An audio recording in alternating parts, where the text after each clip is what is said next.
In 2012, Oscar Pistorius was one of the most famous athletes in the world. We saw him at the Paralympics in 2012, and it was kind of a big deal. But everything changed on Valentine's Day in 2013 when Oscar shot and killed his girlfriend, Reeva Steenkamp, in the middle of the night. This sounds like it was a freak accident. But cracks began to emerge when his behavior showed very concerning patterns of jealousy, volatility, and a deep-rooted obsession with guns. He completely flipped out because she had forgotten a mug in the sink. Surely that's emotional abuse. I mean, what more proof do you need? Did Reeva lock herself in that toilet to get away from him? In a fit of rage, did Oscar fire 4 shots through that bathroom door? I don't know what to think at this point. Something doesn't add up here, right?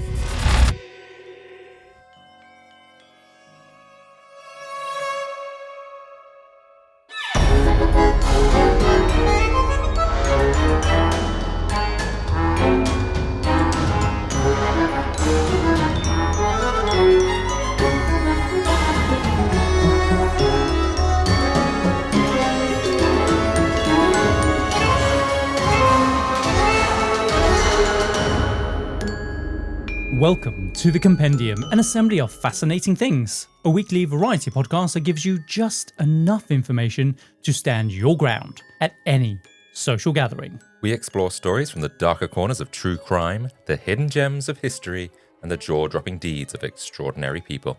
I am your ringmaster for this week's episode, Kyle Reese. And I'm Adam Cox, the lion litter tray cleaner for this week. You've had a hard time this week clearing out litter trays with James Cameron and how much he shits.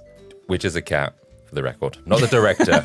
He's not crapping James enough. Cameron is dumping in our litter trays. Yeah, 2 cats, and that cat just needs to learn to go outside. I'm done cleaning his poos. The poo, it just keeps on coming. I know, it's great, and it stinks. It really does. So you are going to be the litter tray cleaner for the lions in the Compendium. Yeah. I love it. We need one of those, for sure, especially if they're anything like James Cameron. We haven't cleaned them out once this whole time. They need cleaning, but you just haven't done it. Guys, if you are new to the show and you want to support us, then the absolute best way to do so is to join us over at Patreon. Signing up will give you exclusive access to next week's episode an entire 7 days early, and it's completely free on the free tier, hence the name free.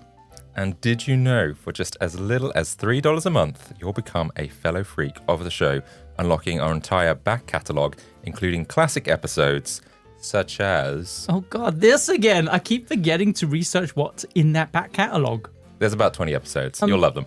Oh, the Voynich manuscript. Uh-huh. Brilliant episode. Actually, there was someone on Reddit the other day who has all these theories around what he thinks it actually means, and I'm like, it's not. Did you push the podcast and said, actually, I think if you listen to this, we'll find out what it's about? I mean, to be fair, we didn't actually come up with the resolution of what it actually was. I know, what a terrible We said episode. aliens at one point. We got nothing.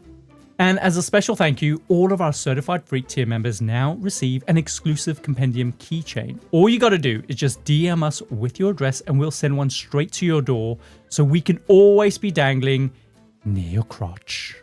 But also, if you were on the free tier, then very recently you would have received an email inviting you to join up free of charge for 3 months as a certified freak, which means that you will gain access to all of our unreleased episodes up until December. And one last thing, please follow us on your favorite podcast app and leave us a review. Your support helps others like you find us and keep these amazing stories coming. Absolutely, and there's been some really great ones this season so far.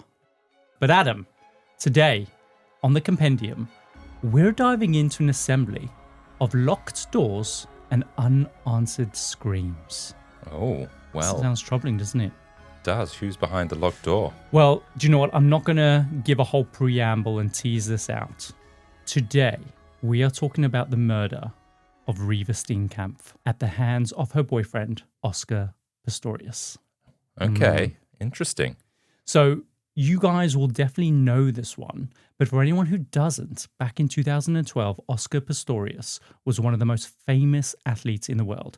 They called him, Adam, the Blade Runner. He was the first double leg amputee ever to compete in the Olympic Games. He was a global icon, a seemingly unstoppable force, inspiring both abled and disabled athletes all over the world.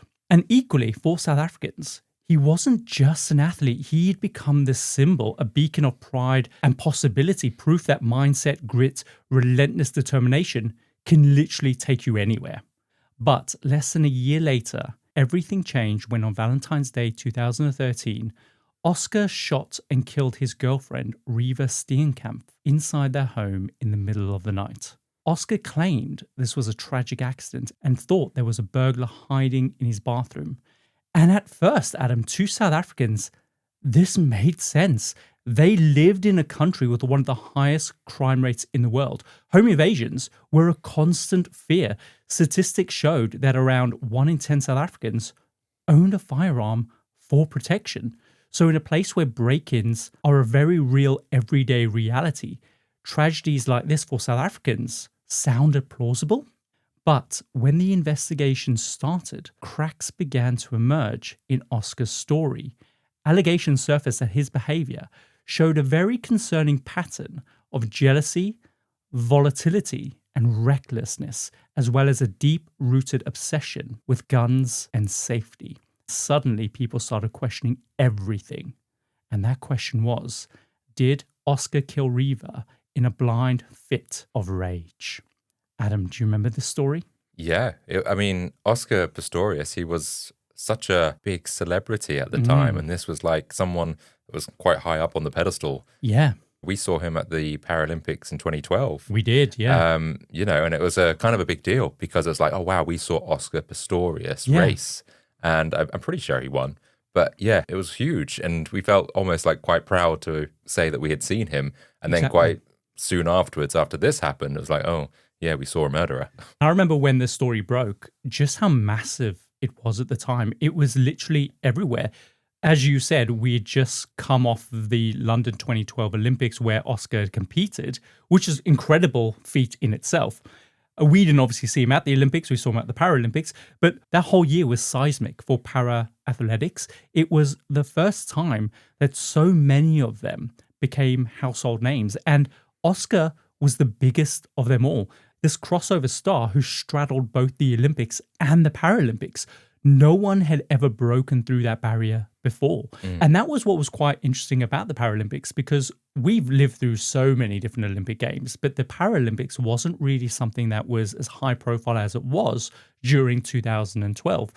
Of course, the UK set out to really kind of amplify the games. But because of Oscar's partaking in the 2012 Paralympic Games, that just kind of brought even more eyes to the screen because of his performance during the Olympic Games, right? Sure. So when the story broke less than a year later, it just felt really surreal. Adam, it's now been, 12 years since all this happened? And even after all the coverage, I realized the other day that I couldn't actually remember how it all ended. I remember when we were discussing this on our way back from Ibiza with our friends Sarah and Nick, and kind of none of us were really clear on what the facts were, which is kind of what pushed me to revisit this case, to remind myself, and of course now our Compendium freaks, what actually happened on that fateful Valentine's Day in 2013. Yeah, we were discussing it. And I think aside from obviously him being found guilty and then shooting Reeva behind a door, I can't remember much else other than, he thought it was an intruder, but it didn't stack up. There was so much evidence that suggested otherwise, but can't remember the detail, which I'm guessing we're going to go into today. Yes, that's right. And I think in a sensational story like this, which centered around one of the most famous athletes at the time, it is very easy to forget the person at the center of all of this, that basically a bright young woman lost her life in this tragic incident. Reeva Steenkamp wasn't just Oscar Pistorius' girlfriend. She was in her own right a rising star. She was a passionate law graduate with a deep commitment to advocating for victims of domestic violence. By every account, she was warm, she was funny, she was driven, she was beautiful, she was charismatic, all of it, Adam. And her life, unfortunately, was stolen on that night. And like so many of these different tragedies that play out in the age of social media, the facts very often quickly get drowned out by a lot of the noise that surrounds it. The sheer flood of opinions people have on stories like this, it's easy for those facts to get twisted, or depending on, in this case, really interestingly, your political leaning, some facts can just be completely left out altogether. And that's kind of the challenge that I had when I was researching the story. There were so many documentaries that were made about the story, and it was difficult to find one that felt objective. Most of them still were championing Oscar. So unless you were paying really close attention, you could easily kind of get swept up in kind of the misleading narrative. I guess with a lot of documentaries, there's always like a bias. Typically, it's usually interviewed by the victim or whoever, a certain side of the story. It's very rarely interviewed by two sides of the story where you get to see everyone's perspective. So it depends who's funding it as well sometimes. True, yeah. So today, I want to try and cut through that noise. I have been very deliberate about what I included, kind of sticking to what's verifiable, keeping to the known timeline of the story. And honestly, that's because this case divided people, specifically along political lines, not just in South Africa, but everywhere. And that divide often comes down to culture, where you stand on issues like domestic violence, gun ownership, and the right to defend yourself in your home. It all shaped how people saw the story, and I found that deeply fascinating. What's interesting is in this case, the judge presiding over this case was a female. And the prosecution for a time were really incensed by that because they felt because she was a woman and because of how big of an issue domestic violence was in South Africa, they felt that Oscar might not get a fair trial because of that. Most people, thank God, are very much of the sense that, yeah, this is bad. But when you got to think, you've got the defense team who are trying to help Oscar in this case. Of course, they have an agenda at play, right? So they're going to look at certain aspects and go, do you know what? The judge is a female. It doesn't bode well for us that she's presiding over a case, which the prosecution are saying domestic violence is at the heart of it. Yeah. The only way I feel some sympathy towards a defense is when obviously there's manipulation or something else is happening and it's generally not a domestic violence case, but they're using an angle. But aside from that, I can never be a lawyer. I could never side with someone knowing that you did hit your wife or whatever it might be. That's just not okay. Well, that's a really interesting point that you bring up, because in this case, I think more than any other story that we've done, you will definitely get a sense of how these trials are just a game of chess. And very often, there'll be evidence that will contradict each other, which will, in effect, cancel each other out. So, for example, the prosecution will have a piece of evidence that seems very, very damning. The defense will then get another piece of evidence that deliberately and tactically contradicts that evidence. And then because of that, it's just poof, they can't use it now because there's two opposing sides to the evidence. It's very interesting, and that's quite deliberate in some of the bits of evidence that we have in this case. But do you know what? I would love to hear from people who lived through this, especially our South African listeners, because it's so clear from the research, the way that you experience this case does to a degree depend on where you come from and the issues that are important in your country. And in South Africa, those are the three big issues: domestic violence, your right to defend yourself, huge gun ownership. They all play a real big part.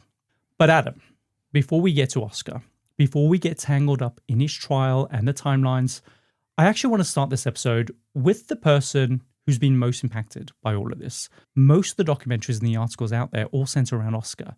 And I get it. He was a perpetrator, but I want to start by placing Reeva at the very top and who she was, because that to me just felt right. Yeah, too often we spend too much time on the killer or the perpetrator, like you say. So, and I don't really know too much about Reeva, to be honest. So what was she like? So Reeva Steenkamp is born on August the 19th, 1983 in Cape Town, South Africa. And from the time that she's very little, she always knew that she wanted to be a lawyer when she grew up. Her entire trajectory growing up seemed to revolve around this. She excelled at school, and eventually she earned a scholarship to the Nelson Mandela University in Port Elizabeth to study law, where she essentially graduated at the top of her class. But then, Adam, something crazy happened that reshaped her entire life, because not long after graduating, she ends up breaking her back in a horse riding accident, where she ends up spending 3 months in hospital. And at the time, doctors were not even sure if she would ever walk again. So it's really interesting that she was dating this really high-profile para-athlete who was a double leg amputee, and then she's also in this situation where she may never ever walk again. So she has to basically go through a ton of physiotherapy and rehabilitation, literally learning how to walk again from scratch, overcoming a lot of the obstacles and the barriers that Oscar would have faced, especially him growing up. Do you know what I mean? So how old was she at this point? She just graduated university, so I imagine quite a young adult, maybe 18, 19. Mm-hmm. And do you know what? Somehow, through sheer determination, she does make a full recovery. People that knew her said that experience completely changes her. Coming that close to losing your mobility and then having to fight to get it back gave her this whole new perspective. And so she decided that she was going to quit her job as a paralegal. She put her aspirations of becoming a lawyer on hold. And it was just so that she could live just for a little bit, right? Enjoy her life, because her entire life has all been about academics and studying and working really hard. It was now time for her to kind of say, do you know what? I'm going to kick back for a minute. And at the time, she was stuck in a toxic, abusive relationship. But until then, she just didn't have the strength to get out of it. So at this moment, she just decides, I'm going to dump him. I'm going to pack up my entire life in Port Elizabeth, and I'm going to move to Johannesburg to start over. And that's what she does. And Adam, I have to say, Reeva is stunning. Have you ever seen a picture of her? Probably at the time. I haven't looked at recent pictures. Absolutely stunning. And ever since she was 14, she's always dabbled in modeling. But now that she was in Johannesburg, she decided to really give it a proper good go. And things take off almost immediately. She lands a feature and a cover shoot for FHM magazine. Do you remember FHM magazine? What does FHM stand for? For Him magazine, isn't it? Oh, okay. I know something like that. It's a man magazine. That was kind of the more classy one. FHM was definitely classier than Nuts or Zoo. I mean, it still featured topless women. Were they topless? I'm sure they were. I think they were just, it was way more classy. They wore okay. bikinis and stuff, but more sophisticated, young professional lad magazine. They were scantily clad. Yes, in a classy way. At the time, she also became the first face of Avon Cosmetics in South Africa. She landed a bunch of modeling gigs for a diamond company. And just like that, everything seems to click in place for her in Johannesburg. Even while her modeling career was taking off, she never really lost sight of that passion for law. In particular, because of her past experience with an abusive boyfriend, she really wanted to advocate for victims of domestic violence. It mattered to her in a visceral way. And in South Africa, domestic violence was and still is an epidemic, because between 2011 and 2012, there were more than 64,000 reported sexual assaults, the highest number than anywhere else in the world. It feels like it could be even more dangerous than, I'm not to say like there should be like levels of this, but if you've got guns and you've got more violent crime, it feels like it could be way more dangerous for a woman. Oh, sure. And with that many guns in the country, things escalate. Women get shot. They get killed. They lose their lives because of it. Yeah. But there's a trade-off there. I'm talking specifically about the guns because, of course, people own these guns for protection. So in these situations of domestic violence, women get caught up in this. It's a tragedy, basically. Her friends, Adam, they describe her as someone who was even better on the inside than she was on the outside. And considering how breathtaking she was, that pretty much says a lot. She was warm, funny, deeply charismatic, one of those people that filled a room with light. Everyone said the same thing. She just cared. In fact, on the morning that she was killed, she was actually scheduled to give an empowerment talk to a bunch of teenage girls that was going to focus on this idea of self-worth and valuing yourself. And she called it the value of you. But as we know, Adam, she never got to make that talk because on Valentine's Day 2013, just 4 months into her relationship with Oscar Pistorius, Reeva Steenkamp was killed. 4 months? That's not really a serious relationship at that point. That is the thing that I kept having to remind myself throughout the story, is that this is a very new relationship. So when we go through some of the troubling behavior, you got to frame that in that context of, hang on a minute. Yes, there was some questionable behavior, but it only makes it worse when you consider that's a 4-month relationship. Yeah, you should still be in like your honeymoon period. You should be having fun, going on holidays. And this happened. And the fact that she came from an abusive relationship beforehand, you would think that there maybe were telltale signs early on. I'm just speculating here. So let's talk about when they met. So Reeva and Oscar, they actually met in November 2012, so after kind of the Olympic Games. Their first date was actually spur of the moment after Oscar invited her to be his date to the South African Sport Awards, which is where South Africa, for the very first time, connects the pair together. And from there, things move very fast. To everyone watching, they literally look like South Africa's next power couple. Like, think Victoria and David Beckham, but like homegrown, if you will. South Africa equivalent. South African equivalent. And honestly, on the surface, it's easy to see why Reeva is drawn to Oscar, right? He's handsome, he's charming, wildly successful. And rich, probably. Exactly. And this wasn't just in South Africa. By the time the Olympics was over, like, he was one of the most recognizable athletes literally in the world. Yeah. Although that's not to say that obviously she was after him for his money. I'm just No. saying, like, he had a lot of attributes which makes him a good catch. Sure. And so did she, hence why he was attracted to her. Yeah. Do you know much about Oscar's background? No. I mean, that he ran and then he killed. That's literally all I know. Jeez, wow, that's cutting it hard and dry. Yeah, that's surmising it up pretty quick. So Oscar was basically born with a rare condition called fibula hemimelia. I believe that's how you pronounce that. Basically, it means that he was born without fibulas in his lower half of his legs. So what bones are they then? The lower part of your leg. Right. Basically, Adam, it was just skin. Mm-hmm. At 11 months old, his parents had to make the decision to amputate both of his legs just below the knee. But the thing is, though, after making that decision, they were adamant that being disabled wasn't going to be the thing that defined him. So from the very beginning, they raised him with this belief that he could do anything. Like, they made sure that he was able to hike, cycle, even ski. So he grew up doing all the things that his siblings and his friends did, and there were just no excuses. That was the general attitude that his parents had in bringing him up. Oscar said he grew up not really even knowing that he was disabled. He tells a story about roughhousing with his brother one day when they were supposed to be kind of getting ready to leave the house. And his mum comes charging in and she's like, "Carl, you put on your shoes. Oscar, put on your legs."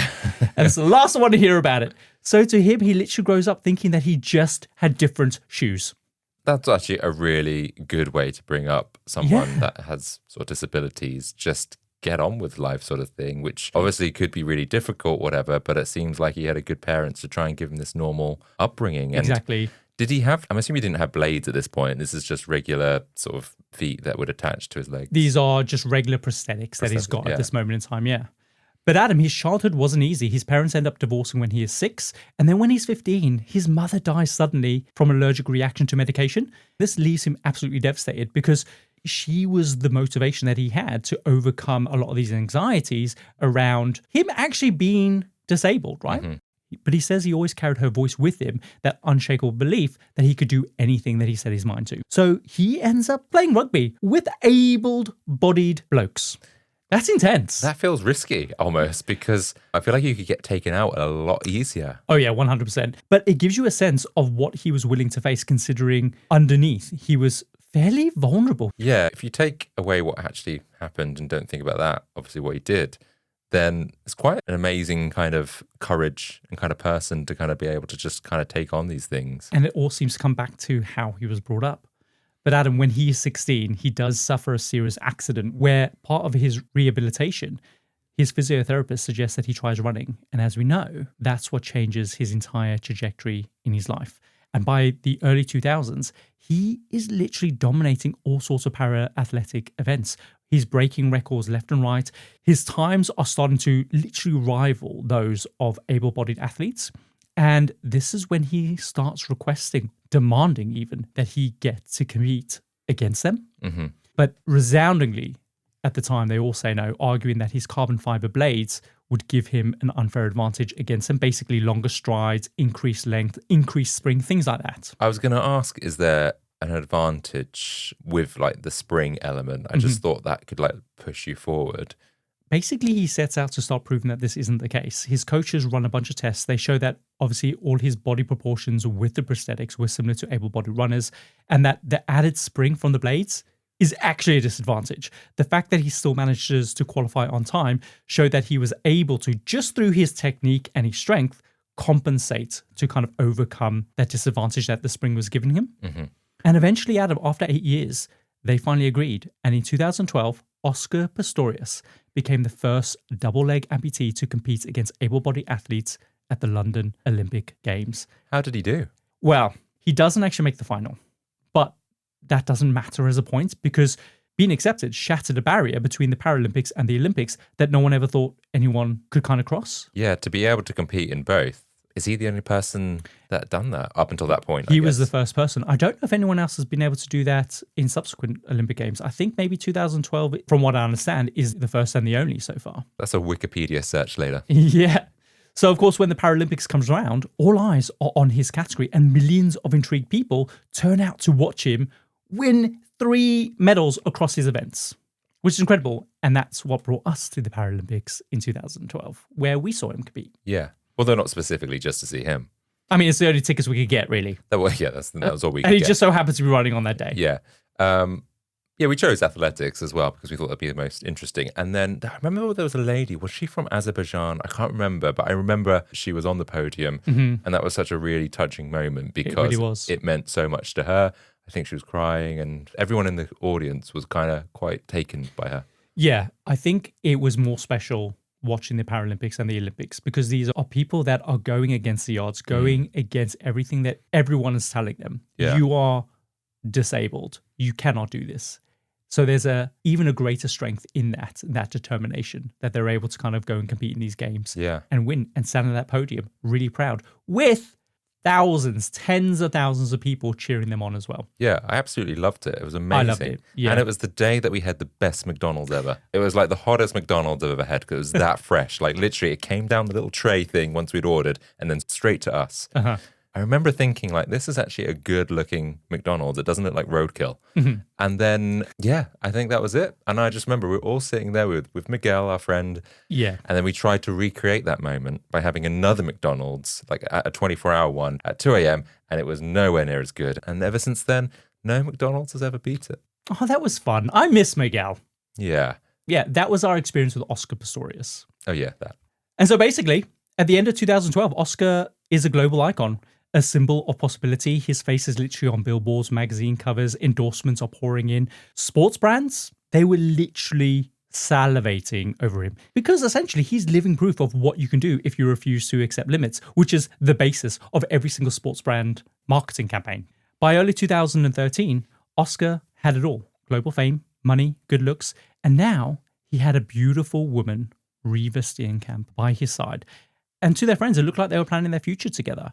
Just a couple months into their relationship, Oscar is starting to talk about moving out of his Pretoria house because he just doesn't feel safe living in the area. And it looked like Reeva was part of those plans. It's actually this fear and concern for his own safety that sits at the center of the story and what his defense team lean into in order to build their case. And I think I get it. Like, Oscar, without a doubt, was someone who never acknowledged the limits on what he could achieve, but he was still deeply aware of his vulnerabilities that he felt without his prosthetics. When they were on, he feels invincible. When they're off, which was daily, he feels deeply exposed. And remember, he lives in a country with one of the highest crime rates in the world. Like many South Africans, probably Oscar even more so, he owned a firearm for personal protection. Yeah, I mean, he's going to be a target. So I can understand him perhaps being extra cautious, extra concerned and everything like that to protect himself. In an old tweet, he wrote about coming home one day and hearing what he thought was an intruder in his pantry. So with his heart racing, he grabs his gun, he goes into what he calls full tactical mode, creeping through the house, only to discover it's basically his washing machine in the pantry going off. So is he just a little bit... He's hypervigilant, basically, because the reality is he is a disabled person whose legs come off at the end of the night. And so you live in a country that's extraordinarily dangerous. Of course you would have those anxieties. They would be amplified within him. Had he ever been broken into before? I guess he must have suffered crime at some point, right? Yes. Like many South Africans, yes. And that, of course, is going to have an impact on you. Mm-hmm. For him, security and survival weren't just abstract ideas. They were paramount for the way that he lived his life. Yeah. I mean, I remember I was at university and I have legs. And I remember I thought we were being broken into because I must have woken up, maybe half heard noises in my sleep and maybe a bit delirious. And I was too scared to go out the door because I lived under the stairs like Harry Potter. And so I called my friend who was upstairs in one of the bedrooms and said, I think we're being broken into. I can hear voices. And he called the police. The police turned up. I remember seeing like the flashing lights in our driveway. And then they knocked on our door. Then what I thought were the burglars who were burgling us opened the door. And then I heard their voices and went, oh, that's my other roommate. Adam, this is uncanny because when we go into what happened that night, what you've just described, waking up, feeling kind of a little bit delirious, hearing noises, etc., it is uncanny. I've got goosebumps. Look. Really? I can't see anything. Well, it is warm in here. But we're going to fast forward to February 2013. AI agents are everywhere, automating tasks and making decisions at machine speed. But agents make mistakes. Just one rogue agent can do big damage before you even notice. Rubrik Agent Cloud is the only platform that helps you monitor agents, set guardrails, and rewind mistakes, so you can unleash agents, not risk. Accelerate your AI transformation at Rubrik.com. That's RUBRIK.com. Reeva and Oscar had been together at this point for about 4 months. On Valentine's Day, they had planned to spend the night together at Oscar's home in Silverwoods, which is an upscale kind of gated community in Pretoria. According to Oscar's own account, on the evening of February the 13th, Reeva cooked them dinner and he described the night as quiet and romantic. They ate, they talked, and they went to bed around about 10 p.m. He said that the night was humid, and even though he had air conditioning in his room, he didn't like to use it because it sort of messed with his breathing, and also the constant hum from the air conditioning kept him up. Instead, before bed, he decided to open the sliding doors of the balcony, and he set up 2 fans outside to pull kind of the cooler air in. While Reeva did her yoga stretches nearby, he said that he took off his prosthetics and left them to air out by the open door. This was something that he pretty much did every single night before bed. He also had a habit of sliding his 9mm pistol under the bed so it was within arm's reach.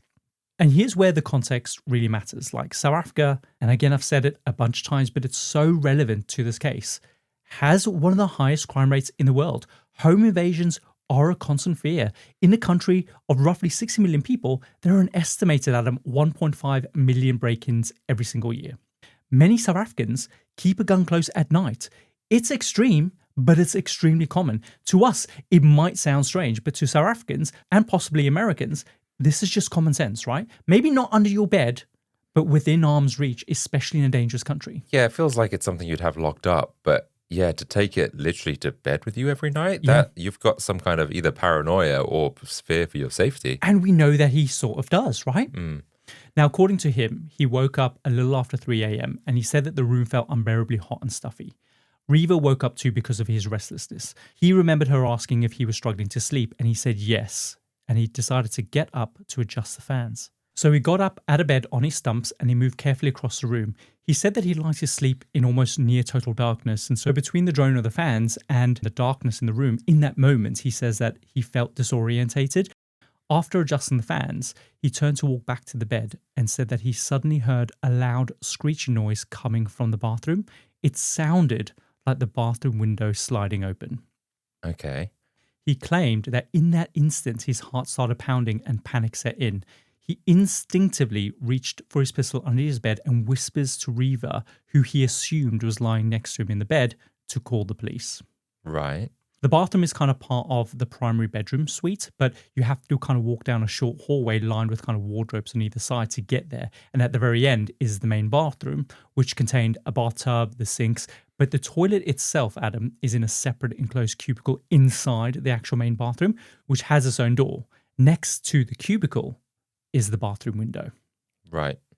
He says that when he reached the bathroom, the cubicle door was shut and the window was open. And that, he said, locks his fear in place. He was convinced that someone must have been in their cubicle toilet.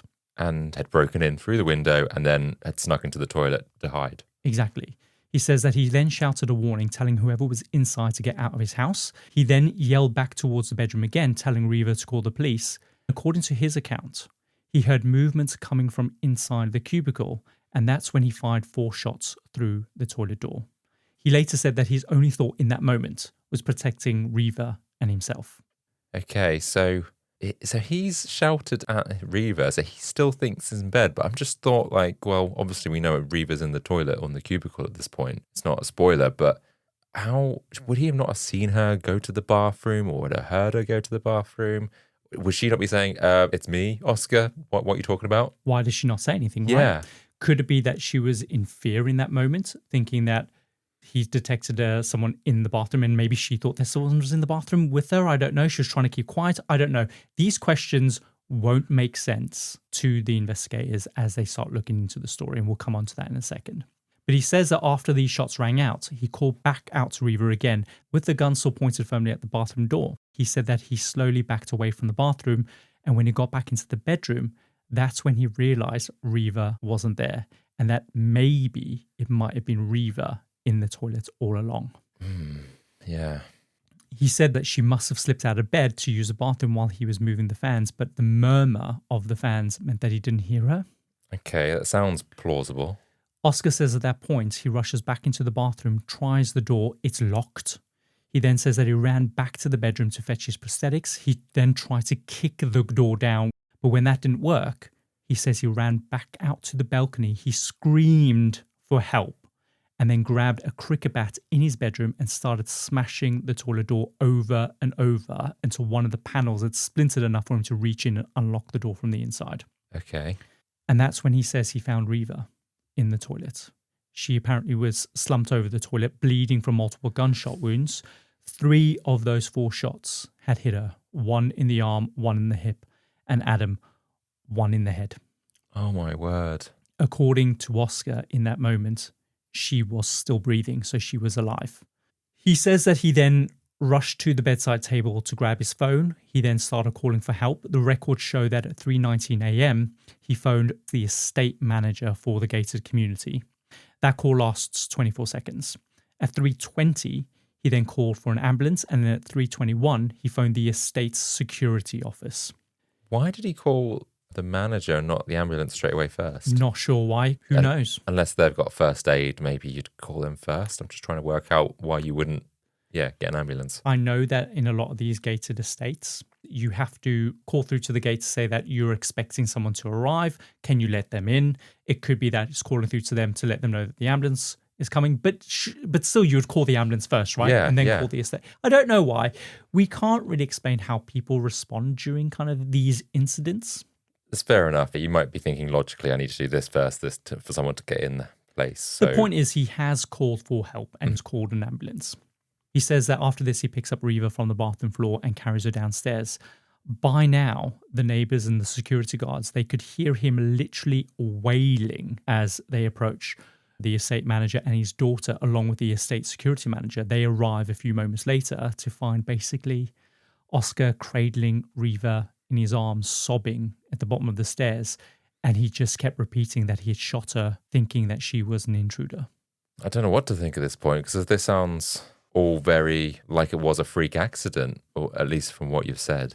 That's what a lot of South Africans thought, because, Adam, this is the reality of living in a country where you live in fear of home intrusions, and you have a country where 1 in 10 people own a gun.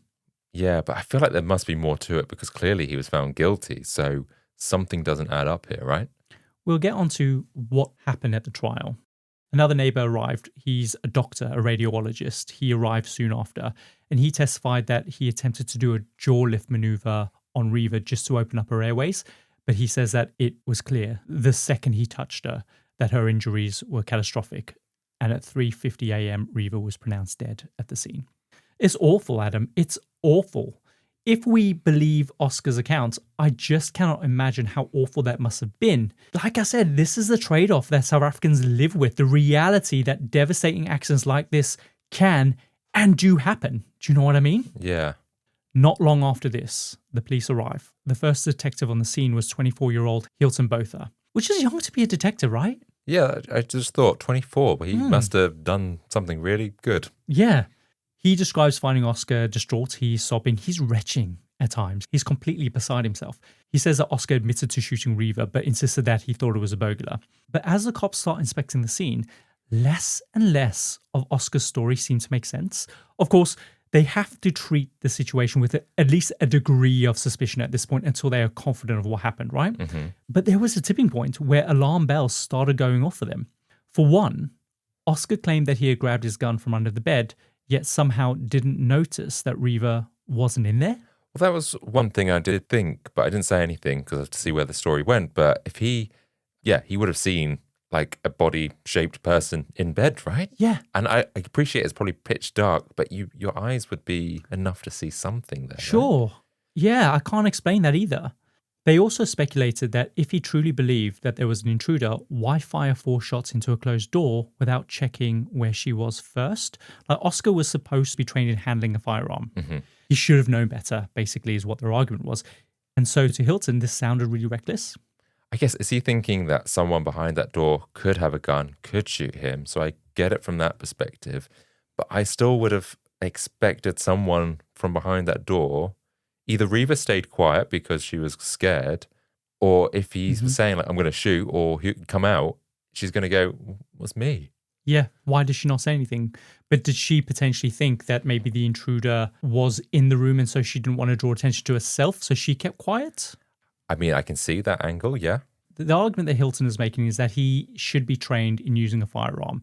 He should have first been 100% sure that the threat was imminent. He didn't see a burglar. All he did is hear a rustling coming from behind the door. He didn't physically see anyone charging against him. There is a responsibility that comes with handling a firearm, and he should have known better. But the thing is, though, I thought about this, and I'm not convinced that even with a ton of training, people always act rationally or responsibly when faced with a perceived imminent threat. Do you know what I mean? I mean, when we were kids, my stepdad was hijacked at gunpoint outside of a house at 6 o'clock in the morning. 6 men with AK-47s ambushed him as he was reversing out the driveway. And we've all been taught what to do in those situations. And yet, in the panic of it all, I remember my mother literally running out of the house armed with a fucking steak knife to try and protect her husband, right? So we know that that's not what you do. You don't charge over men with 6 AK-47s. So she wasn't in the car at No, the time, she was in the house. She was in bed. and could see what had happened through the window. My sister screamed. My mum was like, what the hell's going on? I then saw these guys. I screamed. My mum then got out of bed. The first thing she does is grab the steak knife and runs out the house. I mean, yeah, because she could have been hurt by doing that, right? Yeah, luckily they were gone by this point. But also after this, we had panic buttons installed in literally every single room in the house. We regularly had drills on what to do. And then Adam, just a year later, when another incident occurred, none of us in the house thought to press that panic button. Not one of us. My point is, even with training, when you are in the middle of a real threat, the rational part of your brain can sometimes just switch off. I think unless you're doing this day in, day out sort of thing as part of your career or whatever. Yeah. This is hopefully a scenario you're in only once in your life. And Sure. so sometimes you just can't prepare for that. Either way, the investigation moves on. One of the first things that police did was go door to door speaking to neighbours in the vicinity. This is when cracks start forming in Oscar's account. One neighbour told police that she'd been woken up more than an hour before the shooting at 2 a.m. by the sound of a heated argument coming from Oscar's house. She couldn't make out the words, but the shouting was loud enough that she had to bury her head in the pillow just to get back to sleep. And is that 2 people she's hearing? An argument between a couple, that's right. Okay. And she wasn't alone. 5 other neighbours also reported hearing a woman screaming from inside Oscar's home shortly before the gunshots. One said she was convinced she was hearing a woman being attacked. Another claimed that the screaming continued after the first shots were fired. Well, then this is a huge hole because we're saying like the only way that he could have continued to fire is if he, didn't hear anything coming from that bathroom. So we now got witnesses now saying that, they heard a woman scream. He must have heard her. So the police hearing this, of course, have painted a very different picture from what Oscar had claimed. They also noted, Adam, that Reeva was wearing white shorts and a black sleeveless top, not clothes that you'd usually sleep in. So to the police, this suggested that maybe she was planning on leaving in that moment and had ended up locking herself in the toilet to get away from Oscar. Yeah, that sounds plausible. I mean, sometimes you might go to bed in your clothes, but this is quite odd at 2 a.m. Oscar also claimed that he hadn't heard her get out of bed and walk to the bathroom, supposedly because of the drone of the fans, yet he was able to hear a window sliding open halfway down the hall in another room. Very good point. I didn't think of that.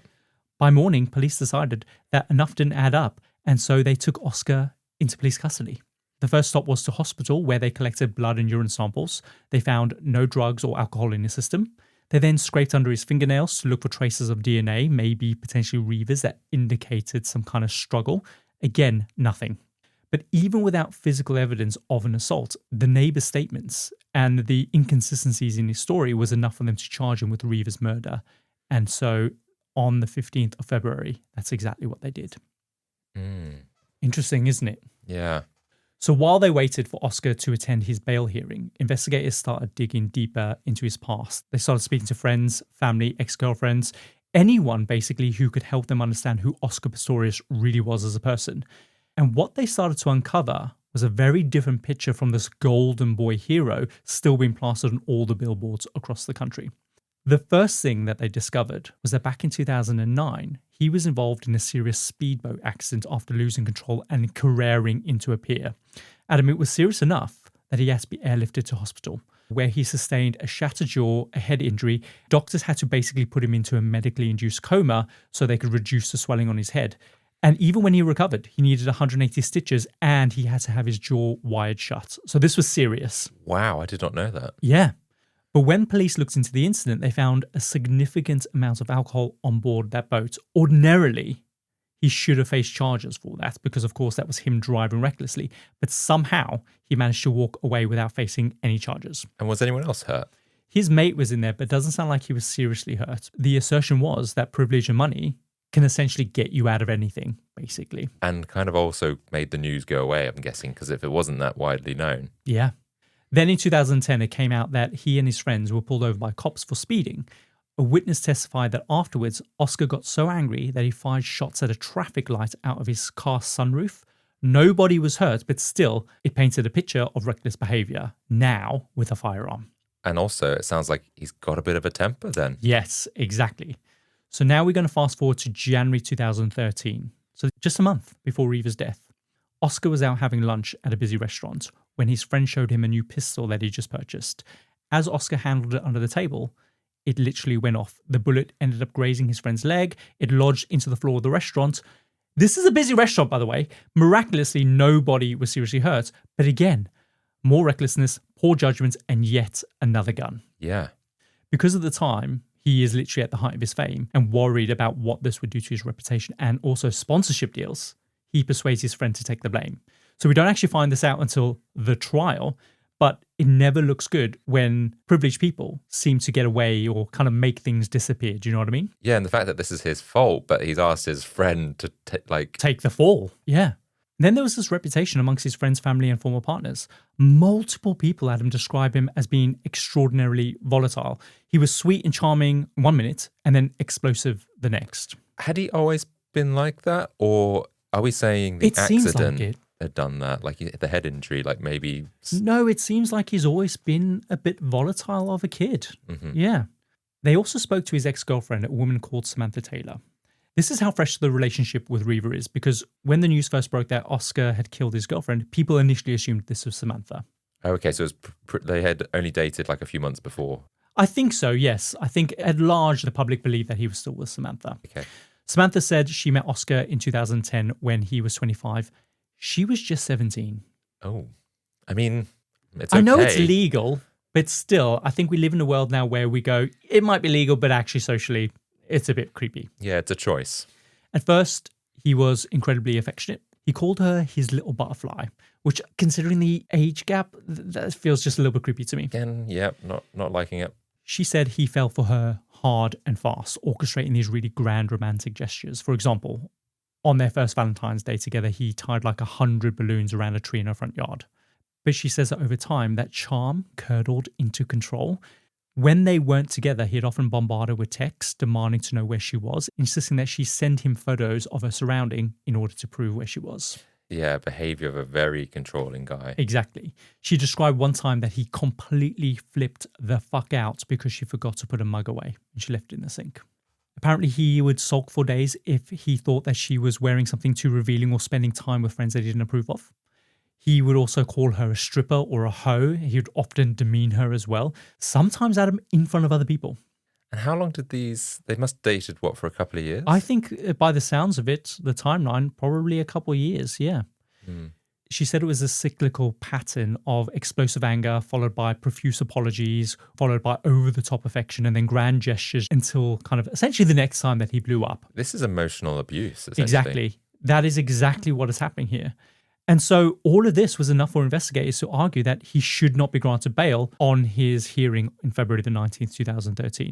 When he was pulled in front of the court, he pleaded not guilty, but he doesn't deny shooting Reeva, by the way. He just maintains that it was just a tragic accident. So it wasn't murder. Okay. Yes.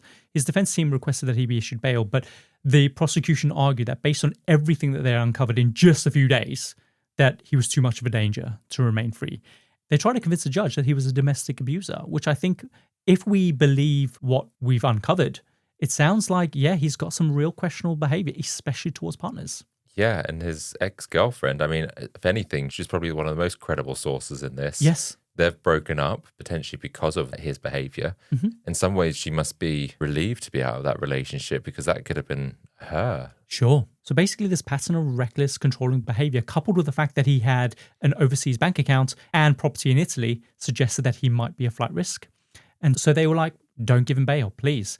But on top of this, they also said they had ballistic analysis carried out on the bathroom door, and that proved that he was lying when he said in his affidavit that he wasn't wearing his prosthetics at the time that he fired those shots. If true, it basically implies that he didn't panic as he claimed, and that this was deliberate. It also seems to line up with what the neighbors had said about hearing an argument before the shots, right?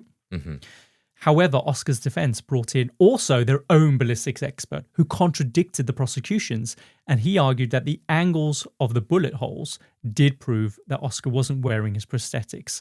So basically, you have these two experts that have come in that have said two completely different things, and now it creates a stalemate which cancels out the two ballistic experts' opinion. So one saying he was wearing his prosthetics and the other one saying he wasn't. That's right. So now they can't use that because it's inconclusive.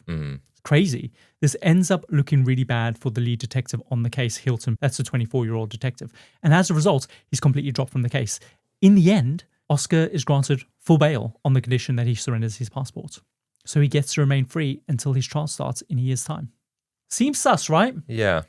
Meanwhile, across the world, especially in South Africa, the judge granting Oscar bail does not do anything, Adam, to convince the public. At first, a lot of people believe his story. This notion of defending yourself against an intruder seems plausible, especially in South Africa.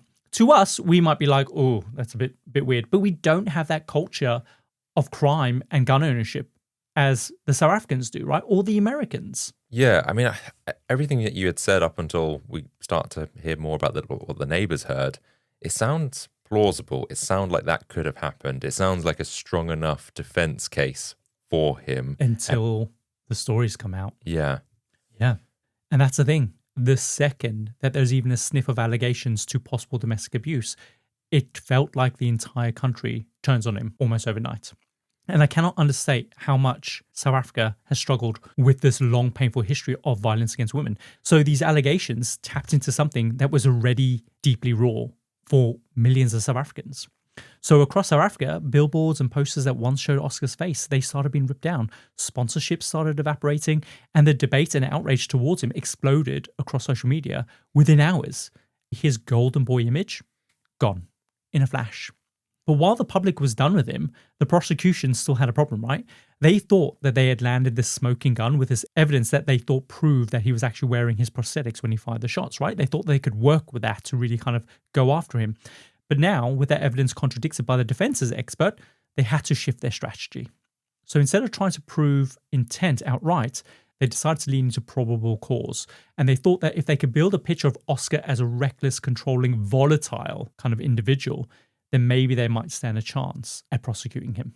And is that when they start to draw on all his ex-girlfriend, his other accounts, people that have worked with him, all that sort of stuff? Exactly. So to do that, they basically bring additional charges against him. Those included the firing a weapon through, obviously, the car sunroof, accidentally discharging the gun in a crowded restaurant, but also for possessing unlicensed ammunition. Now, compared to, obviously, Reeva's killing, these seem minor, right? And ultimately, the prosecution doesn't actually care about these charges themselves. What matters, though, was that they helped show a pattern. A man who lost control, a man who acted on impulse, and a man capable of killing someone in anger. And that's the only purpose they served. But it also meant that because they brought these additional charges, they could now bring Samantha Taylor, his ex-girlfriend, into the mix because she was present at one of those incidents. And now they could bring her in when previously they couldn't because she could do two things. She could testify to Oscar firing those shots through the sunroof, but also she could now tell the court what it was like living with a controlling, volatile partner, all to build this pattern of probable cause, essentially. Yeah, she's like is it a character witness? I don't know if that's the right term, but basically she can now not vouch for his character, but basically back up the prosecution. That's right. So these testimonies could then be used to add credibility to a really big piece of evidence. Reeva and Oscar's WhatsApp messages. Most of their messages were normal and affectionate. They discussed plans for the future. They shared in-jokes, all the things that you would expect from a brand new relationship. But Adam, buried among them was some really horrible stuff. 2 weeks before Reeva's death, they attended an engagement party for one of Reeva's friends. Witnesses said that Oscar became convinced that she was flirting with another guy, and then so he confronted her publicly about it and demanded that they leave. After they got home, Reeva then texts him, and in those text messages, she says, "You've done everything to throw tantrums in front of other people." Basically, she's talking about his insistence on leaving. She added, "I was afraid to go with you." Later that same week, she sent another message. She said, "I'm scared of you sometimes about how you snap at me and how you react to me." To which Oscar replies with this really long excuse-laden apology. He goes, "I'm sorry. I'm sorry for the things I say without thinking. I'm sorry. I wanted to go. I was hungry and I was upset." Okay, don't blame it on hanger. Exactly. That's just stupid. Reeva then responds, "I do everything to make you happy and to not say anything that will rock the boat with you. I cannot be attacked by outsiders for dating you and be attacked by you, the one person I deserve protection from." And then she wrote, "I just want to love and be loved, to be happy and to make someone so happy. Maybe we can't do that with each other because right now I know you aren't happy and I'm certainly very unhappy and sad." I mean, what more proof do you need? I mean, when you've got that kind of written evidence to show that 4 months in, they've got these problems. Yeah. He's violent, he's emotionally abusive, he's having explosive outbursts, and he's scared her. And I don't know, is she fearful of her life? It sounds like that if she's scared. It's not the kind of messages that you would expect from a 4-month relationship. In a lot of these messages, she puts quotation marks around the words that she uses, like hoe and stripper and bitch, right? Mm-hmm. She'd say things like, "I'm not a hoe, I'm not a stripper," in inverted commas. And that's because those words were direct quotes from what he's calling her. Yeah. Do you know what I mean? They're not her words. He also has a massive issue with the fact that she'd had previous partners. He'd ask her, how could he be confident he wasn't just like the other guys that she slept with? And she would say, "Listen, I wasn't a prude. I dated around, but I'm not a hoe. I'm not a stripper," again, in quotation marks, because that's what he's calling her behind the scenes. It's just not good. But also the double standards, because he absolutely was putting it around, even using his fame to get sex before he met Reeva. So it's that kind of double standards, kind of gender dynamics at play here. Do you know what I mean? Yeah, absolutely. It sounds like she's walking on eggshells a lot of the time. Yeah, for sure. Around him. And I mean, it's sad because was this an opportunity for her to just get out of that relationship? Maybe. Remember, it's still very new, right? Yeah. And it probably hasn't escalated to the point where she would go, "This is the line, I'm going to leave." Mm. It's just hard to overstate how damning these messages were. They lined up almost perfectly with what Samantha Taylor's testimony was saying, right? They gave the prosecution exactly what they needed. Evidence of a troubling, escalating pattern of jealousy, of control, volatile behavior, a pattern the prosecution argued all culminated very quickly on Valentine's Day of 2013. Do you think he's lying in his affidavit? I think there's enough evidence now that from the ex-girlfriend, from other things that have happened, to show that, yeah, he could have done this. It's plausible. It's likely. Whether he intended to kill Reeva, that I'm not sure of. Sure. I think from what we've heard so far, it's a violent outburst where he's had an emotional response and he's tried to stop her from leaving, potentially. And that emotion that he displayed when he called the ambulance and everyone turned up. That sounded so genuine to me, right? And I think he probably did have genuine remorse. I think he did really like Reeva. But yeah, he did it and he did it. I think he just couldn't control his emotions. That's what I think. Interesting. So Thursday Night Football is on, and it's only on Prime Video. This week, it's an AFC clash with the Baltimore Ravens when they meet the Miami Dolphins. To win the game, the Baltimore Ravens offensive line and the defensive line must step up, and the Dolphins, they've got speed for days and an offense that can flip the game in a heartbeat. Two totally different styles. One primetime stage. Who's going to set the tone in the AFC? Coverage begins at 7 p.m. Eastern with football's best party, TNF Tonight, presented by Verizon. Not a Prime member? Not a problem. Simply sign up for a 30-day free trial. It's the Ravens and Dolphins, Thursday at 7 p.m. Eastern, only on Prime Video. Restrictions apply. See Amazon.com/Amazon Prime for details. AI agents are everywhere, automating tasks and making decisions at machine speed. But agents make mistakes. Just one rogue agent can do big damage before you even notice. Rubrik Agent Cloud is the only platform that helps you monitor agents, set guardrails, and rewind mistakes, so you can unleash agents, not risk. Accelerate your AI transformation at Rubrik.com. That's RUBRIK.com. Adam, Oscar's trial started on March 3rd, 2014. And here's where South Africa's legal system differs from many others. They don't actually have jury trials. Everything comes down to the presiding judge, and in this case, it was Judge Thorkasiel Masipa. And this choice, Adam, is really controversial from the start. A, she's a woman, and because the trial was going to orbit around kind of this theme of domestic violence, many people worried about unconscious bias, arguing that because the judge was a woman, because domestic violence was such a raw issue at the time in South Africa, he just wouldn't be given a fair trial, which I honestly must say I think is absolutely bullshit. I completely agree. It doesn't matter if you're a man or woman, you're going to go domestic violence, not Sure, good. Exactly. Everyone should agree it's not good whether or not you're male or female. It doesn't matter. When the trial opened, the prosecution went first. It was led by State Prosecutor Jerry Nell, who in South Africa is known as the Bulldog of all things. I'm guessing for good reason. Nell has a reputation for being relentless, aggressive, and absolutely unafraid to push hard no matter who is on the stand. And in this case, he's facing Oscar Pistorius.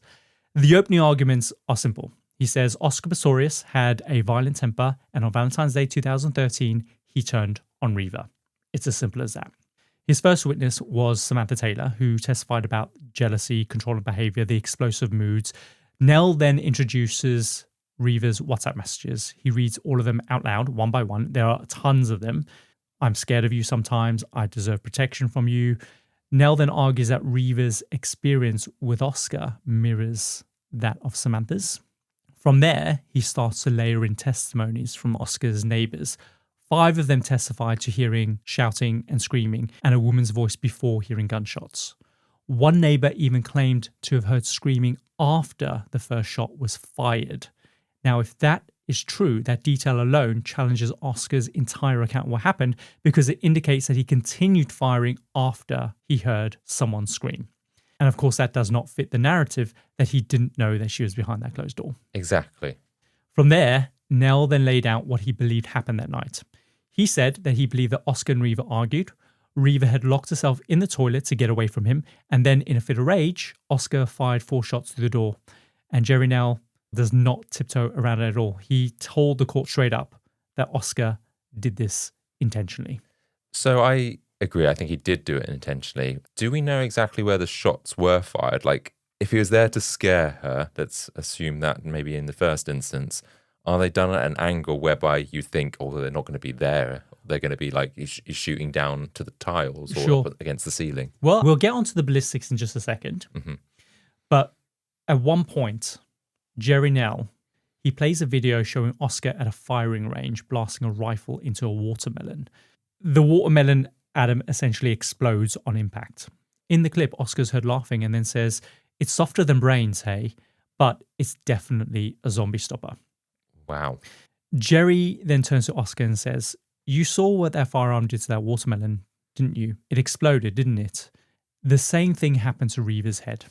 And then in front of everyone, Adam, is awful. Jerry Nell shows a photograph of Reeva's injuries and demands that Oscar look at it. And he refuses. He breaks down almost immediately. He's sobbing, he's shaking. He's just not able to compose himself.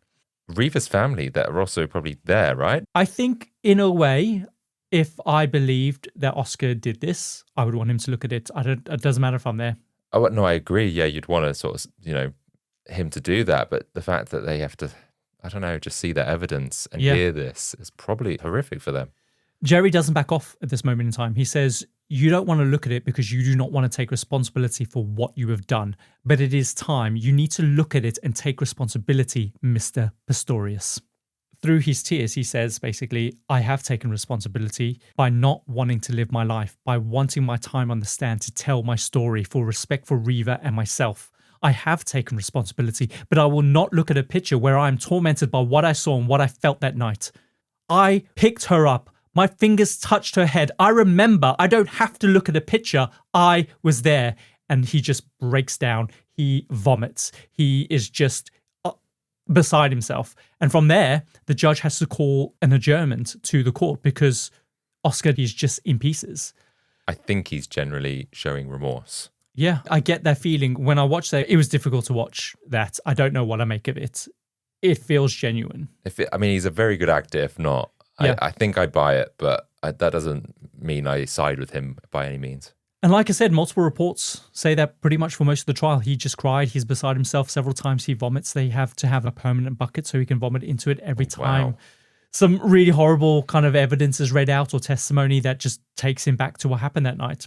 But then the prosecution, they bring in the reconstructed bathroom door, complete with the original bullet holes, which they basically propped up in front of the judge. And Jerry Nell has their ballistics expert walk the court through the order in which they believe the bullets would have hit Reeva and penetrated her body. The expert said that the first bullet would have hit Reeva in the hip. If that was true, they argued that she would have definitely screamed, alerting Oscar to the fact that she was inside the toilet, and yet he continued to fire 3 more times. They said that if the shots were fired in quick, rapid succession, then that couldn't have left room for anyone to react quickly enough, right? Mm-hmm. Because remember, she was shot in the head on the third one. Multiple witnesses describe hearing the shots as bang, bang, bang, bang. That pause between the first and the second shot would have been long enough for Reeva to scream, right? Mm-hmm. And for Oscar to realize that she was actually behind that door. The expert also testified that based on Reeva's wounds, she was likely crouched inside the cubicle with her arms raised to kind of shield her head because one of the bullets hit her arm. Okay. He should have known if that was true. I mean, I guess Reeva could have moved after that first sort of flesh wound. Mm-hmm. That maybe positioned herself in a way where she then got hit. But I'm just trying to work out, because if it is in quick succession, they'd all be in the same place. She's been injured in several body areas. So it makes me feel like... Depends how far away he is as well, how steady he is on the ground. Yeah.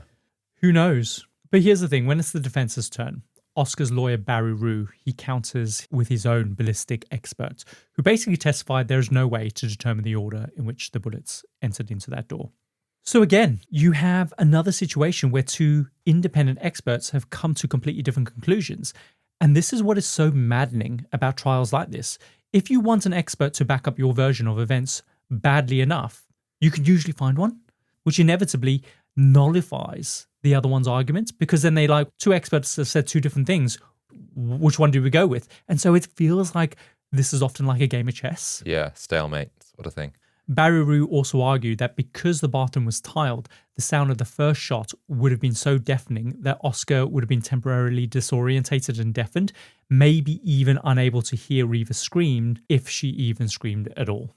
Maybe. Or did he shoot her, realize he'd hit her, and then was like, well, this isn't going to look good for me, because he's clearly so worried about his own sort of perception and reputation.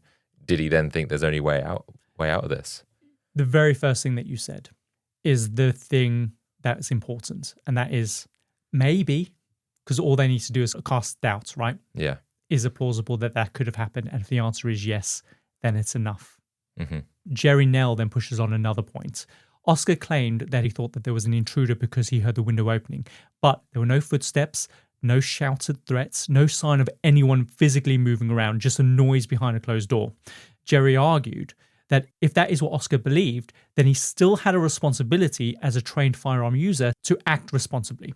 Firing 4 shots through a closed door, especially when you believe the woman that you love is asleep nearby, is not acting responsible. Yeah. That really lands hard, because South Africa has around 6 million privately owned guns, right? With 1 in 10 people owning one. It's not that unheard of for accidental deaths to happen due to carelessness. So when it comes to kind of acting responsibly with firearms, it's really important. And clearly he wasn't acting responsibly. No. At this point, things aren't looking good for the defense. And so Barry Rue has to pivot. He set out basically to dismantle the prosecution's trail of Oscar as this abusive, controlling partner. He tells the court that out of the nearly 2,000 WhatsApp messages between Oscar and Reeva, over 90% of them were loving and affectionate. Yes, they fought, he said, but all couples fight. To him, those few text messages didn't prove a pattern of abuse. That's absolute rubbish. Absolutely, 100%. Honestly, when I read that argument, I almost fell off my chair. Because it doesn't matter like how many there were. The fact that there was some. The fact that there was one. Yeah, and that she's saying, I feel scared and Yep. everything like that. It's not like an argument whereby, oh, you didn't put the washing out. This is something completely different. Yeah. Adam, remember, they've only been together 4 months at this point. So even just one message like that in such a short space of time does not bode well for their future. Yeah, I mean, that's just written evidence. What about the arguments they've had? Rue's next point was that there were no angry text exchanges on the day of the shooting. That does not land either. Because that's not how living with a volatile partner works, right? A fight doesn't just build gradually. It can literally spark from nothing, escalate into something unthinkable. Like with Samantha's case, he blew up because it was a mug. If I blew up every time I see a mug in the damn sink, we wouldn't have any mugs. Or a cat poo in the cat litter. Right? Yeah. Luckily, Adam, this does not get perceived well by the public. By this point, the defense basically looks like a fool and good, basically. Barry Rue then turns his attention to the 5 neighbors who said that they heard screams and shouting. The first was Estelle van der Merwe. He asks her, am I correct in saying that you couldn't actually make out what the shouting was saying? And she says, yeah, I couldn't work it out. I could hear shouting. Could you say for definite where the screams were coming from? And she was like, well, no, right? But at the same time, police show up at this house. And so I heard shouting and I assumed it was probably from the incident that's occurring and unfolding outside my house. Yeah. To which he suggests, well, maybe it was another couple fighting. And the thing is, though, all she can say at this point is yes. But the thing is, though, she still heard shouting.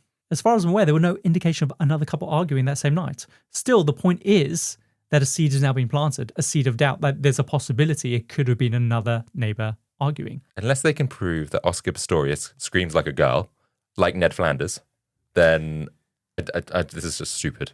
Okay. So, Adam, put a pin in that. Oh, God, don't tell me that's actually part of their case. Barry then went after the screams neighbors said they heard, followed by gunshots. He pushed this idea that the screams weren't Reeva. Instead, they were Oscar's screams calling for help. He said that Oscar's voice naturally raised in pitch when he was emotional, which the court then heard essentially firsthand when Oscar broke down several times throughout the trial. And I've got to say, yeah, he does. His voice does go up. I don't know if I would still mistaken that for a female's voice, but that's what he's saying here. He argued that even several witnesses, when they arrived at the shooting, they described him wailing in a high-pitched voice. That was the estate manager, their daughter, the police as well. They all corroborated this idea that, yeah, his voice is really high-pitched. I mean, yeah, okay, I understand they're going with that as an argument. What he's saying is that the neighbors had slept through the actual gunfire, only waking up when Oscar was screaming, to which, to them, may have sounded like a woman screaming. The gunfire that he's saying that they heard was actually him battering down the bathroom door with the cricket bat, to which he says they'd mistaken for gunfire.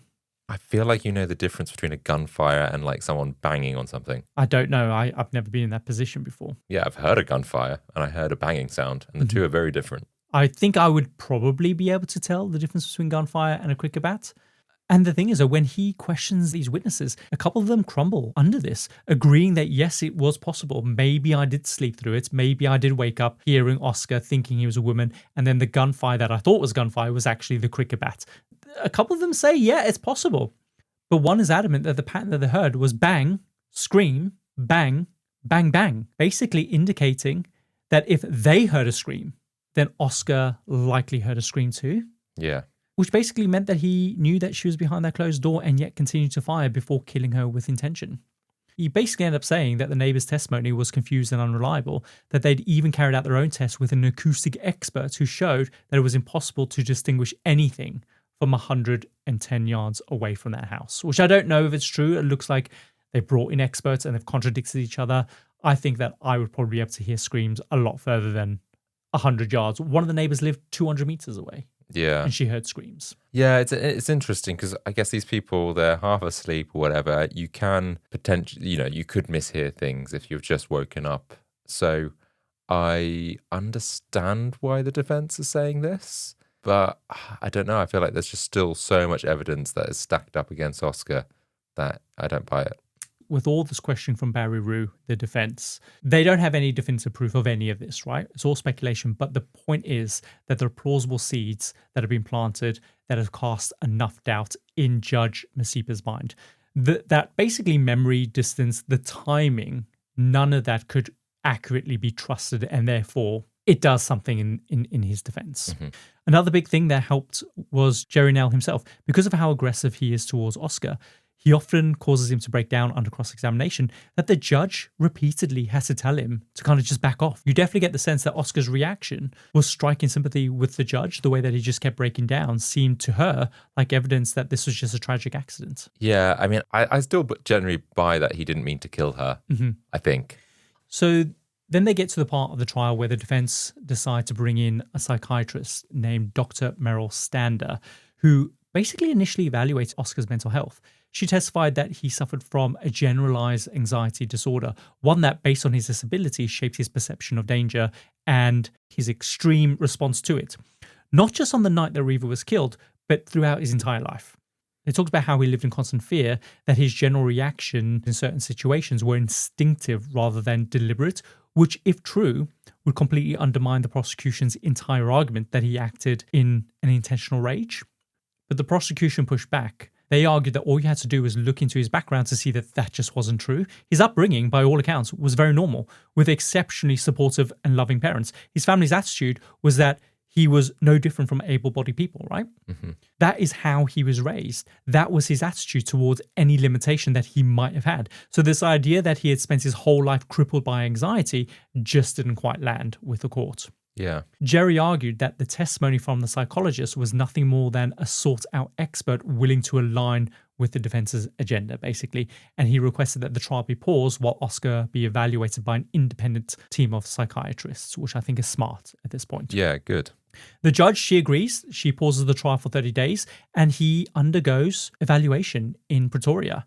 And when the trial resumes, the independent psychiatrist reported that Oscar did have clinically significant generalized anxiety disorder. But they also said that he didn't fit the psychological profile for men who commit domestic violence. He showed no signs of narcissism and no signs of abnormal aggression.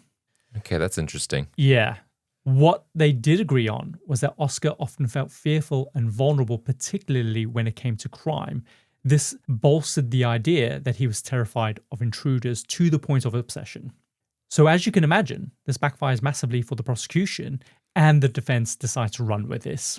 They highlighted previous instances where he came home that night and heard a noise in the kitchen. He goes into full combat mode with his gun drawn, only to discover that it was the washing machine, basically. But they also recounted another time where he was watching a movie with a friend. He had ended up nodding off. There was gunfire that erupted in the film. He bolts awake. He sprints out of the room in a panic. So this is kind of behavior that seems to be a pattern. He also told a story about when a friend stayed over one night at his house. That friend got up in the middle of the night to grab a glass of water, only for Oscar to burst out of his bedroom with his gun drawn, convinced that there was an intruder. Yeah, not shooting. But my point is that shows that there is an anxiety there. Whether or not that justifies his actions, I'm not saying that at all. But basically, they trace this anxiety all the way back to his childhood, when Oscar and his siblings would sometimes be woken up in the middle of the night by their mother insisting that someone had broken in and she'd lock them in their bedroom until the police arrived. And that happened a bunch of times. This essentially shapes his fight or flight response. All of this was really persuasive for the defense and a complete blow to the prosecution. But can both things be true at once? Yes, they can. Yeah, that's what I'm thinking. He could be like this, but could he also have been aggressive as well? So to drive the point home, the defense had Oscar walk around the courtroom without his prosthetics on to show just how unsteady he was. Like, he stood like a good 12 inches shorter, unable to move with confidence. He was anxious, he was vulnerable. But what are they expecting for someone to walk around? Like, is he going to be like doing some kind of serenade? Like, of course he's going to like try and look like he's... True, very true. So they're trying to show is that, especially in his role as a protector in his and Reeva's relationship, this hypervigilance and this dependence on his gun, they argued, was how he kind of managed that anxiety that he had that came with essentially not having legs or being away from his prosthetics at night. Like I say, I feel like both things could be true here. Exactly. And remember, what's very apparent is that this is all a game of chess and it's all theatre, right? But you definitely get the sense that Judge Masipa, she does empathize with him at this point. And Adam, after all the evidence is presented, Judge Masipa, she rules that Oscar was not guilty of murder. Really? She rejects the notion that he intentionally killed Reeva during a fight. She agreed that the neighbors likely heard Oscar screaming, not Reeva. She dismissed the WhatsApp messages as evidence of intent. She says they show conflict, but not premeditation. But she did find him guilty of the equivalent of manslaughter. Yeah. While he hadn't intended to kill Reeva, he did act irresponsibly and negligibly with a gun, which directly led to her death. Yeah, in fairness, I don't know why I was shocked at murder. I didn't think he murdered. Well, had It's premeditated. because it insinuated, I left you on a cliff Yeah. edge and basically insinuated that he didn't go to jail. Yeah, I think I agree with that statement. He was also found guilty of the additional weapons charges for accidentally firing the pistol in a restaurant and at the traffic light. And Adam, he is sentenced to 8 years in jail, 5 years for Reeva's death, and a concurrent 3-year suspended sentence for the weapons charges. 5 years for Reeva's death. I know it's manslaughter. It still doesn't He feel still enough. did it. Do you know what I mean? That's awful. Like you can butter the side of the bread or whatever that saying is. The main thing is that Reeva died at the hands of Oscar Pistorius. Yeah. It may not have been premeditated, Mhm. but 5 years is just, he was careless. Yeah, he was. He ended up only serving 1 year in prison, and after that, he was allowed to serve the remainder under house arrest at his uncle's pool house. I did remember that. I remember thinking at the time, what a jammy bastard Yeah. because of his fame or money or whatever. Absolutely. This causes outrage across the country. People said it proved that money and privilege can buy you anything. Judge Masipa herself received just a wave of death threats as a result of this ruling. So I cannot understate the backlash enough. Like, South Africa already had a poor track record with anti-corruption measures, and the justice system just wasn't any exception. This eventually led to the Supreme Court reviewing the case in 2015. They overturned Judge Masipa's ruling, saying that she had misapplied legal principles, and so they upgraded Oscar's conviction from manslaughter to murder and increased his sentence to 13 years and 5 months. And so he went back to prison, or is he still under house arrest? He went back to prison, and that's where he served essentially 9 years before being released on parole in 2024. And is he on parole? Like he's free, like fully free, or does he have to check in? What is He's it? on parole right now, yeah. And today he's reportedly, Adam, getting his life back on track. He is training for triathlons. He has a new girlfriend. I tried to find a picture of her until I realized I was looking at a picture of her all along because she looks eerily similar to Reeva. Her name is Rita. Okay. It's just weird. That is, yeah. He clearly has a type. And I know we haven't talked about this yet, but throughout the case and ever since, Reeva's mother, June, has been really outspoken. Even after his release, she sent warnings to his new girlfriend saying that although he served his time, he's still the same volatile person that he was when he went in with untreated anger issues. She said that while he was in prison, Oscar was supposed to complete anger management courses tied to obviously his sentence, but he skipped many of them. And she argued to the parole board that he shouldn't be released back into the public because of this. And I completely agree with that. He didn't finish his courses in anger management. Is he going to do this again? I thought the whole point, get rehabilitated and everything. Exactly. And since Reeva's death, her family has created the Reeva Steenkamp Foundation in her name to raise awareness about domestic violence and to support survivors. They also released the outline of her speech that Reeva was meant to give on the morning of her murder to those schoolgirls that talked about kind of placing the value on you. And in her notes, like it wasn't a finished speech, but in her notes, she said, be brave, always be positive, go home and tell your parents, your siblings, your neighbor that they're appreciated. You'll go to bed with a happy heart and an open mind for the future. And sadly, Adam, she never got to give that speech. And Adam, that is the story of the killing of Reeva Steenkamp at the hands of her partner, Oscar Pistorius. I don't know what to make of it, really, because I still, yes, okay, he got more time. Yes, I don't think it's murder, but I still don't feel satisfied. It just still doesn't feel right. Yeah, I agree. I'm torn as well. I honestly don't believe that he killed her with intent based on his reaction when the cops stepped in.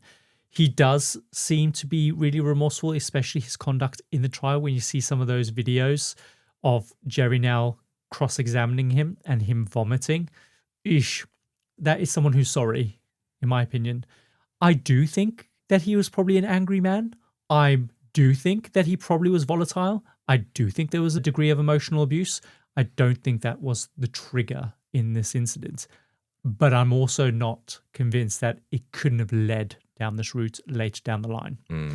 So yeah, I'm torn, but the point is that the story of Reeva Steenkamp's killing without any of the noise and the sensationalism and the politics kind of getting in the way of it as best as I could. And yeah, you do get a sense that you're left deeply unsatisfied with the outcome. I just don't feel justice, I think, at the end of the day. Hopefully, perhaps he has learned. We don't really know much about him now, but he's got another girlfriend. I hope she's safe. I hope he has learnt from this. I don't know what else I can say. Yeah, but I would love to hear what some of our listeners think, especially in South Africa. We share very similar cultures, but we have very different relationships when it comes to gun ownership. Mm-hmm. How did this impact your perception of this story? We'd love to know. But yeah, at the end of the day, a woman lost her life. She was beautiful. She was a great advocate for women suffering through domestic violence. So yeah, we lost a light in this world. Yeah. Unnecessarily, I think. Did you learn anything new from this story? Well, it basically reminded me or refreshed me. I forgot that the fact that he got manslaughter or the equivalent. Yeah, I think they call it culpable murder in South Africa. Yeah, I didn't know that. And I didn't know about his previous relationship, and I didn't necessarily know how maybe anxious or paranoid he was about security to the level that it affected him. Sure. So, yeah, definitely some things learned. Yeah. Okay. Let's wrap up and run this outro. And that brings us to the end of another episode of the Compendium, an assembly of fascinating things. If today's episode sparked your curiosity, then please do us a favor and follow us on your favorite podcast app. It truly makes a world of difference and helps more people like you discover the show. And as always, for our dedicated freaks out there, don't forget that next week's episode is already waiting for you on our Patreon, and it is completely free to access. And if you want even more, then join our Certified Freaks tier to unlock the entire archive, delve into exclusive content, and get a sneak peek at what's coming next. We'd love for you to be part of our growing community. We drop new episodes every Tuesday, and until then, remember, fear might explain an action, but it never excuses a choice. We'll see you next time. See ya.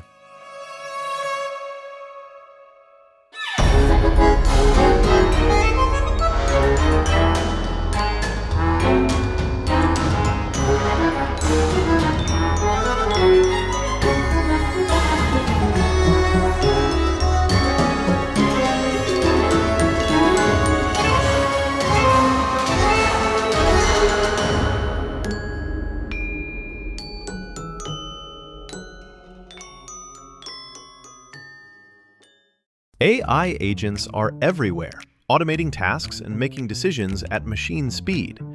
But agents make mistakes. Just one rogue agent can do big damage before you even notice. Rubrik Agent Cloud is the only platform that helps you monitor agents, set guardrails, and rewind mistakes, so you can unleash agents, not risk. Accelerate your AI transformation at Rubrik.com. That's RUBRIK.com. If you love diving into the darkest corners of human nature, then Wicked and Grim, a true crime podcast, might just be your new obsession. We're a husband and wife duo telling the chilling, the tragic, and the truly unbelievable true crime stories. Some you've heard and many you haven't. From infamous killers to eerie unsolved mysteries. So if you're ready to get a little wicked and a little grim, look for Wicked and Grim wherever you get your podcasts. We'll be waiting.